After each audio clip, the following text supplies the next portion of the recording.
everybody, Citizen Smith here.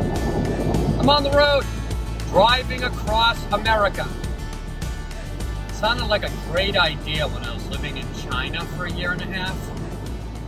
Came back last February 2020, the end of February. I said, the whole time I was way young at the time, I said, geez, I can't wait to drive across America and go to Oregon. See my country. Because when you're far away in a place like China, you think to yourself, oh, I miss it. I really want to get a feel for it again. I'd rather not be driving across America. It's tiring. I'm doing it alone. My fifth time. And I've never taken Route 80 from Chicago to Salt Lake City up to Portland, Oregon. So that's what I'm doing right now. I've taken 90, I've taken the 10, I've taken 70, I've taken 40. But I never did the 80 cross country from this point. So I started in just before Scranton, and I've been on it since then. All in all, the highways are in excellent condition. And I'm very impressed. There's one area that were potholes that were pretty bad in the Scranton, Pennsylvania area. Other than that, we've maintained our interstates. I was on Route 90 and 80, and 90 to 80, so I saw those two. Excellent. The bridges, the overpasses, all look in very good shape.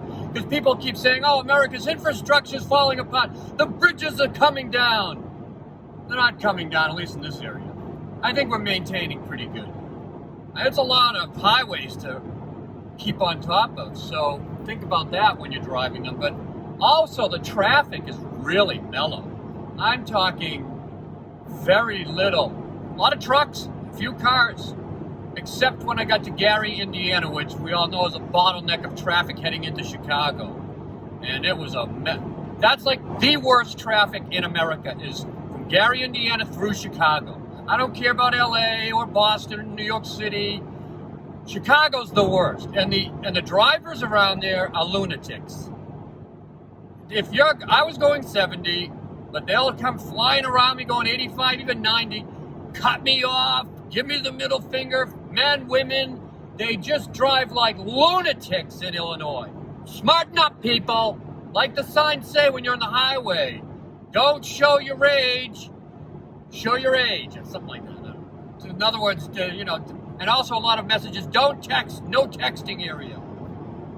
So, I'm looking forward to a nice mellow drive now as I head out of Illinois into Iowa, and then it's into Nebraska and on to Salt Lake City, through Colorado, Utah, and then up to Portland. It's a long drive. Whew. After today, it'll be halfway, 1,500 miles. When you're alone driving, you have to focus more, but you get these wide open spaces like this. I mean, right now, there's not much around me. I love the farmland. It's my goal to try to talk to some of the rural people, because we say in America that rural folks aren't represented well in the media during these elections. I'd like to get their feelings about things. Speaking of which, in rural Illinois, where I just spent the night, at a town next to Dixon, Illinois. And a sign says when you're going up the off-ramp, home of Ronald Reagan, Dixon, Illinois.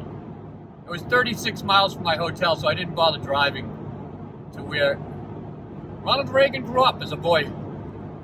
Interesting, right? These are the things you can find as you're going along the rural areas of America. I wasn't a big Reagan fan, and I would have. Honestly, how many presidents do you really want to go visit their boyhood home? Clinton? Bush's? Nixon? No. Really nobody. Abraham Lincoln and George Washington. Those are the two. Although I did see some signs for Abraham Lincoln's home too. So, anyway, that's where I'm at.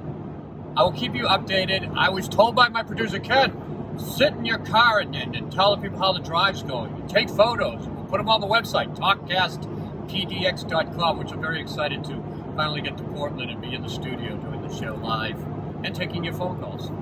But right now, it's Driving Across America. Citizen Smith, driving across America and taking you along with me. So stay tuned. The next time I talk to you, I think I'm going to pull off into a little rural section, set up the tripod, and maybe try to interview some people or profile the area. Until then, see you later.